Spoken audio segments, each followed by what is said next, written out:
you experiencing oppression? Smile at me, bitch. What you want?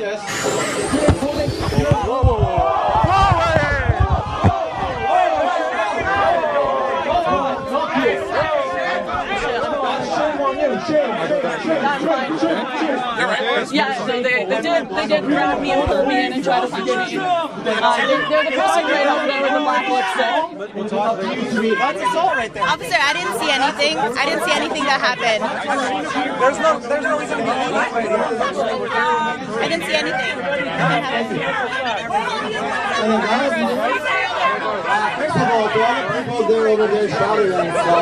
Yeah, nothing happened. I didn't see anything. Nothing happened. I didn't see anything.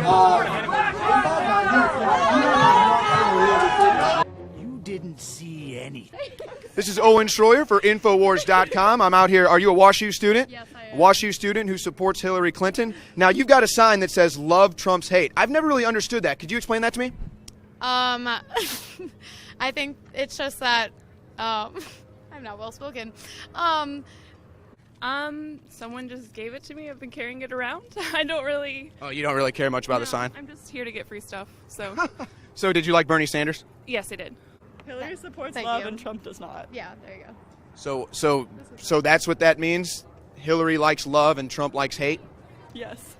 Well, the WashU Dems Society was giving out signs. They had all different kinds of signs, and I chose this one personally because I think that it's very symbolic of what we're doing here. It's not necessarily about the candidate and about, issue by issue, but it's like the climate that he brings about is just not something that I can personally get behind and that I think is healthy for our WashU community and our community in general. What examples or what makes you feel that way?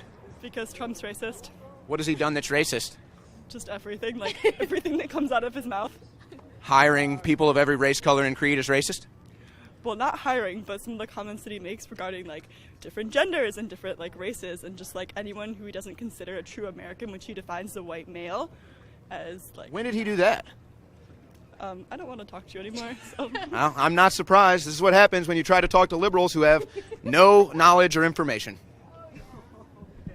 It's important to point out, though, that my colleagues on the left, their candidate, had Omar Mateen's father sitting behind him, who is pro-Taliban, who gave cover to al-Qaeda, and who was anti-gay, who has said that gays deserve to be punished. This is who Hillary Clinton had 3 rows behind her, and Sadiq Mateen says he was invited. You could choose to believe Hillary Clinton's team, who says he wasn't invited, or you can believe Sadiq, who says he was invited. Who knows the real story? We know 64% of people don't trust Hillary Clinton, but it is unfathomable that she had a pro-Taliban person, anti-gay father sitting behind her. First of all, the campaign and Secretary Clinton have fully disavowed this individual. And we trust her completely. Well, we sure as hell don't trust Donald Trump. So let's set that issue aside for a second. They've disavowed. And if you're trying to apply there's some kind of collusion or something between Hillary Clinton and this man whose son massacred LGBT people, that is beyond offensive. So I don't know what you're implying. B, that he was not invited.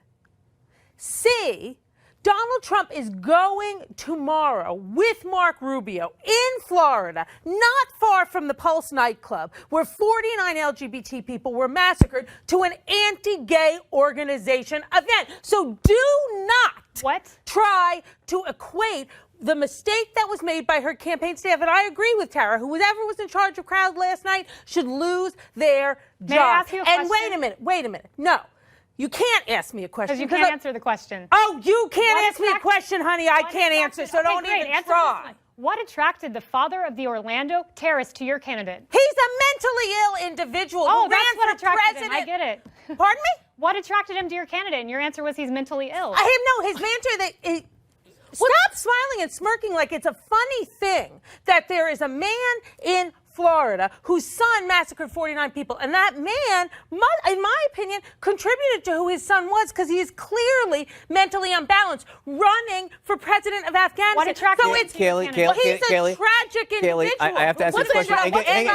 And you are outrageous. Hang on. And disgusting. Hang on. To Donald Trump. Again, we get into issues of moral equivalency here that are What attracts anti-gay people to Donald Trump? Why does Donald Trump support conversion therapy? Hang on, Christian. Answer those questions and don't spin it in some legal mumbo jumbo, because Tara and I may not be lawyers, but that doesn't mean we're not the smartest people at this table. Let me sum this up in No one offense to question. journalists. You were bringing up, you brought up the issue of what attracts David Duke to Donald Trump. We are asked that every day on a daily basis. Answer it. And for the Answer first it. time, I'm asking the same question to you that I've answered time and time I again. haven't heard it, honey. Answer. I've answered it time and Do time it again. Do it again. We cannot control how third parties support us. However, in this case, I think your candidate's weak policies on ISIS, your candidate's weak policies who will be overrun by ISIS, already is what attracted the father of an ISIS terrorist. So you don't think your candidate's race baiting? That's right. He's No, I attacking a Mexican judge. He's keeping out Muslims. You don't think that's what invites and draws in one of the worst racists in America? Then you're living in a I don't, fantasy because you did world. this to Ronald Reagan. It didn't work, and he was the best president we've ever had. Philip Bump.